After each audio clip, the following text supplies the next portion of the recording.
அஸ்ஸலாமு அலைக்கும் வரஹ்மத்துல்லாஹி வபரகாத்துஹு. இந்த பேக் ஆஃபீஸ்ன்ற வங்கிக்காக வேலை செய்கிற நிறுவனங்கள் இருக்கு. இங்கே வேலை செய்கிறவங்க என்ன சொல்கிறாங்கன்னா, நாங்கள் வங்கியில் வேலை செய்யலையே, பேக் ஆஃபீஸில் தானே வேலை செய்கிறோன்றது போல சொல்கிறாங்க. இதில் வேலை செய்யலாமா? வங்கியில் வேலை செய்யலாமா, வங்கியில் வேலை செய்கிறது மார்க் அடிப்படையில் சரியா தப்பா அப்படிங்கிறத கேட்குறாங்க.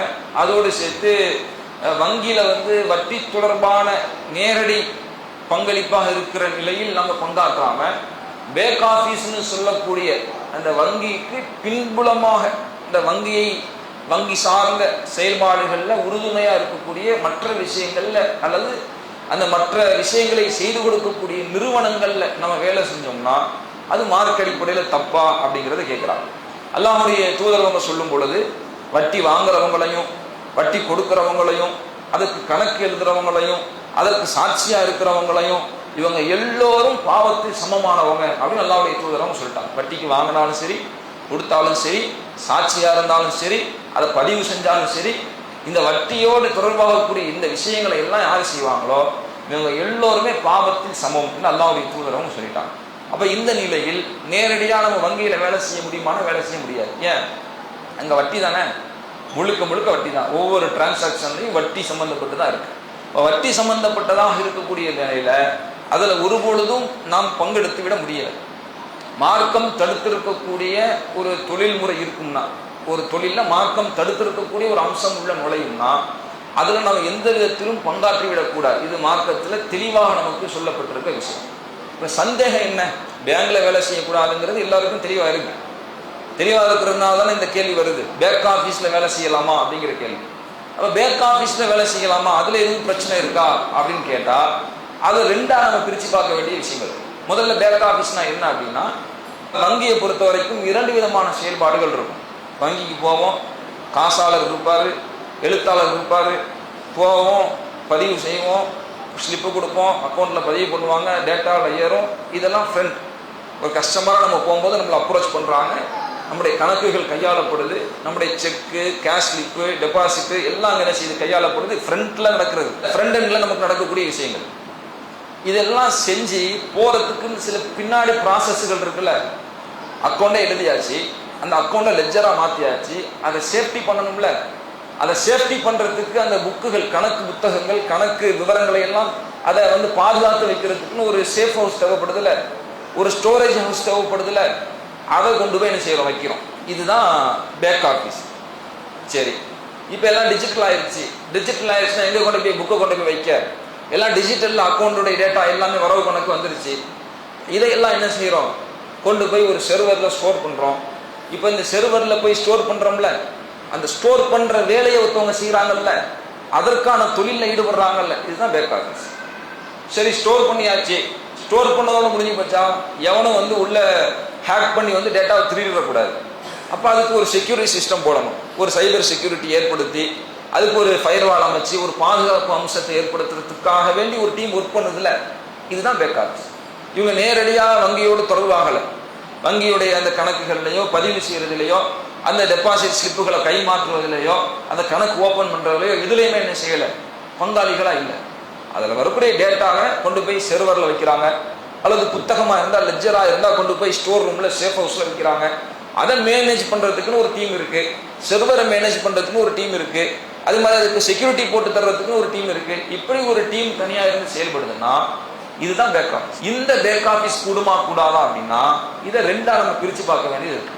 என்ன அப்படின்னா, இந்த பேக் ஆஃபீஸ் சிஸ்டம் இருக்குல்ல, ஒரு வங்கி, அந்த வங்கியின் பின்னணியில் பேக் எண்டா நடக்கக்கூடிய விஷயங்கள் என்னென்ன ப்ராசஸ் இருக்குதோ இந்த ப்ராசஸ் எல்லாத்தையும் அந்த பேங்கே முன்னின்று அந்த பேங்குடைய ஊழியராக நாம் இருந்து செய்வோம்னா கூடாது. ஏன்? அந்த பேங்க்ல தான் இருக்கிறோம், பேங்க்ல நடக்கிற எல்லா அலிச்சாட்டிங்களையும் பார்க்குறோம், வட்டியோட எல்லா விவரங்களும் நடந்துகிட்டு இருக்கு, அங்கதான் இருந்து என்ன செய்யறோம், செஞ்சுக்கிட்டு இருக்கிறோம். அப்படி செஞ்சுக்கிட்டு இருக்கும்போது அதில் நம்ம ஒரு ஊழியராகவும் இருக்கிறோம்னா நாம் அந்த தீமையில் பங்காளிகளாக துணை போனவர்களாக ஆகும். மார்க்கம் இது நமக்கு என்ன செய்து தருகிறது. அல்லாஹ் ரப்பல் ஆலமீன் தன்னுடைய திருமறை குர்ஆன்ல பல இடங்களை நமக்கு சொல்லி காட்டுகின்றான். இதா சமிஅத்தும் ஆயாத்தில்லாஹி யுக்ஃபர் பிஹா வ இஸ்தஹ்ஸு பிஹா ஃபலா தகுதுமாஹும். அல்லாஹ்வுடைய வசனங்கள் கேலி செய்யப்படுகிற, புறக்கணிக்கப்படுகிற சபையை நீங்க கண்டீங்கன்னா அவங்களோடு நீங்க அமராதீங்க. நான் தான் செய்யலையே, நான் தப்பு நான் பண்ணலையே, நான் பாட்டு ஓரமாக தானே உட்கார், அதெல்லாம் இல்லை. அந்த தீமை நடக்கும் இடத்தில் நீங்கள் இருந்தால் ஃபைன்னக்கும் இதம் மிஸ்லுகும், நீங்களும் அவர்களை போன்றவர்கள் தான். அவன் என்ன பாவத்தை செஞ்சானோ அந்த பாவத்தை போன்ற பங்களிப்பு உங்களுக்கும் உண்டு என்று அல்லாஹ் தன்னுடைய திருமறையில் சொல்லி காட்டுகிறார். அப்ப பேக் ஆஃபீஸ் சொல்லக்கூடிய அந்த வங்கியினுடைய பண பரிவர்த்தனைகள்ல பின்னணியில் நடக்கக்கூடிய பேக் எண்ட் ஒர்க்கில் நம்ம ஒர்க் பண்ணாலும் அது அந்த வங்கியுடைய ஊழியராகவே இருந்து நாம் செய்வோம்னு சொன்னா அந்த வேலைகள்ல நம்ம செய்யக்கூடாது, ஈடுபடக்கூடாது. ஆனா இந்த பேக் ஆஃபீஸ் சொல்லக்கூடிய இந்த பேக் எண்ட் நடக்கக்கூடிய இந்த ப்ராசஸ் வந்து பெரிய பெரிய நிறுவனங்கள், பெரிய பெரிய வங்கிகள் இருக்குல்ல, எஸ்பிஐ, அதே மாதிரி வந்து ஐசிஐசி, இது போன்ற வங்கிகள்லாம் என்ன பண்றாங்கன்னா ஓன் செக்யூரிட்டி சிஸ்டம் வச்சிருக்கிறாங்க, ஓன் பேக் ஆஃபீஸ் வச்சிருக்கிறாங்க. அவங்களே ஆட்களை வந்து தேர்வு செய்வாங்க, அவங்களே ஊதியம் கொடுப்பாங்க, அவங்க வங்கியிலே ஆளை வச்சிருப்பாங்க, அவங்க அங்கே இருந்து என்ன செய்வாங்க, செயல்படுவாங்க. ஆனா சில சின்ன சின்ன வங்கிகள் இருக்கு, அவங்கெல்லாம் நேரடியா அவங்களே களம் இறங்கி செய்யல, அவங்க தனியா ஒரு சர்வீஸ் வச்சிருக்கிறாங்க. உதாரணத்துக்கு டிசிஎஸ் சைபர் செக்யூரிட்டி சர்வீஸ்னு ஒன்று இருக்கு, இன்ஃபோசிஸ் சைபர் டிஃபென்ஸ் சென்டர்னு ஒன்று இருக்கு. இதெல்லாம் வந்து அந்த டேட்டாவை ப்ராசஸ் பண்ணி அதை வந்து சேஃப்டியா அதை பாதுகாக்கிற வேலையை செய்யுது. இது வங்கியுடைய டேட்டா மட்டும் தான் செய்யுமானா செய்யாது. எல்லா கம்பெனி, பெரிய பெரிய கார்பரேட் கம்பெனி, என்னுடைய நிறுவனத்துடைய டேட்டாவை சேமிச்சு வை, பாதுகாத்து வைனா பாதுகாக்க வைப்பாங்க. யார் வந்து எனக்கு பாதுகாப்பு கொடு, எனக்கு வந்து நீ அந்த செக்யூரிட்டியை செஞ்சு கொடுன்னு சொன்னா எல்லாருக்கும் செஞ்சு கொடுப்பாங்க. அப்போ ஒரு நிறுவனமா இருந்து நம்ம செயல்படும் பொழுது, தனி ஒரு நிறுவனமா இருந்து நம்ம செயல்படும் பொழுது அங்க நம்முடைய சேவைகளை ஒருவன் பயன்படுத்தி கொள்ள வர்றான்னா அது வங்கி வந்தாலும் பிரச்சனை இல்லை. ஏன்? வங்கியில் நாம் நேரடியாகத்தான் தொடர்பாக கூடாது, அதை எழுதுறதோ பதிவு செய்யறதோ சாட்சியா இருக்கிறதோ கூடாது. ஆனா இங்க நம்ம எழுதலை, பதிவு செய்யலை, சாட்சியா இருக்கல, கொடுக்கல, வாங்கல, ஒரு பொருளை கொண்டு வந்து ஒரு ஸ்டோர் ரூம்ல கொண்டு வந்து வைக்கிறாரு, வச்சுட்டு காசு கொடுத்துட்டு கொஞ்ச நாள் கழிச்சு எடுத்துட்டு போறாரு, இதுக்கு நம்ம காசு வாங்குறோம். இதே மாதிரி தான் கொண்டு வர ஒரு பேக்கில் இது வேணா கொண்டு வரலாம்ல. ஒரு லேப்டாப் வச்சுட்டு போறாரு, அந்த லேப்டாப்ல என்ன இருக்குன்னு நமக்கு தெரியுமா? ஒரு பேங்க் ஊழியர் ஒரு ஸ்டோர் ரூம்ல, கீப் ரூம்ல வந்து லேப்டாப் வச்சுட்டு போறாரு. அந்த லேப்டாப் முழுக்க அவர் பேங்க் தொடர்பான தகவல்கள் இருந்துச்சுன்னா நம்ம குற்றவாளி ஆகுமா? குற்றவாளி ஆக மாட்டோம். அப்ப நம்ம ஒரு சர்வீஸ் பண்றோம், ஒரு தொழில் பண்றோம், அது மார்க்கத்தில் எந்த விதமான பிழையும் தவறும் இல்லாத வகையில், நேரடியான பாவத்தை தூண்டும் வகையில் இல்லாமல் மார்க்கம் சொன்ன அடிப்படையில் தான் அந்த தொழிலை செய்யறோம். ஆனா அதை பயன்படுத்துறவங்க தப்பா பயன்படுத்தினாங்கன்னா, அதை யார் தவறா பயன்படுத்துறாங்களோ அவங்களுக்கு தான் அது தீமையா ஆகுமே ஒழிய நமக்கு தீமையாக. உதாரணத்துக்கு ஒரு தேங்காய் கடை வச்சிருக்கிறோம், தேங்காய் வந்து சட்னிக்கு அரைக்கலாம், ஒருத்தர் வாங்கிட்டு போறவர் போய் கோயிலில் உடைக்கிறாரு. இவர் கோயிலுக்கு உடைத்தவருக்கு தேங்காய் அறுத்துட்டீங்களே, சிறுக்கு வச்சுட்டீங்க நீங்க சொல்ல முடியுமா? கிடையாது. நம்ம விற்கிறது தேங்காய், வாங்கிட்டு போறவங்க தப்பா பயன்படுத்தினாலும் நம்ம குற்றவாளி ஆக மாட்டோம். அதே மாதிரி தான் ஒரு செர்வர் மெயின்டைன் பண்ற கம்பெனி வச்சிருக்கோம். செர்வர் மெயின்டைன் பண்ணும்போது என்னுடைய டேட்டாவை மெயின்டைன் பண்றாலும் ஒருத்தன் கொடுக்குறான். அப்படி கொடுக்கும்போது அந்த பேங்குக்காரன் வந்து கொடுக்குறான்னா அவன் அந்த பேங்க்ல இருக்கிற டேட்டா அவனை சார்ந்தது, அவன் அந்த டேட்டாவை எப்படி பயன்படுத்துறான் அப்படிங்கிறது அவனுக்கு தான் அந்த தீமை போய் சேருமே ஒழிய நான் பண்றது அது ஜஸ்ட் சேஃப்டி பண்ணி வைக்கிற வேலையை தான் பார்க்குறேன். அது மாதிரி சிஸ்டம் இருக்கு, சிஸ்டத்தை சரி பண்ற ஒரு கம்பெனி வச்சிருக்கிறேன், யாரு வந்தாலும் சிஸ்டத்தை சரி பண்ணி கொடுப்பேன். ஒரு பேங்குக்காரன் அவன் சிஸ்டத்தை சரி பண்ணி கேட்டு வர்றான், சரி பண்ணி கொடுக்குறேன். அவன் அந்த சிஸ்டத்தை வச்சு என்ன செய்யறானோ அது அவனுக்கு தான், அவன் செய்யக்கூடிய சிலை வச்சு நன்மையா தீமையான ஆகுமே ஒழிய நாம சரி பண்ணி கொடுத்ததுனால பேங்குக்காரனுக்கு சிஸ்டத்தை சரி பண்ணி கொடுத்துட்டியா உனக்கு வட்டியுடைய பாவம் வந்துடும் அப்படின்னு சொல்ல முடியாது. இப்போ மார்க்கம் அனுமதிச்ச, மார்க்கம் தடுக்காத, வரம்புகளை மீறாத வகையில் ஒரு தொழிலை, ஒரு நிறுவனத்தை நாம் செயல்படுத்தும் பொழுது அதை பயன்படுத்தக்கூடியவர்கள் அதை தவறான விஷயங்களுக்கு அவங்க பயன்படுத்திக்குவாங்க, மார்க்கம் தடுத்த விஷயங்களுக்கு அவங்க அதை பயன்படுத்திக்குவாங்கன்னா அது மார்க்கத்தில் நாம் அதற்கு குற்றவாளிகளாக ஆக மாட்டோம், நாம் அதற்கு பொறுப்பாளிகளாக ஆக மாட்டோம்.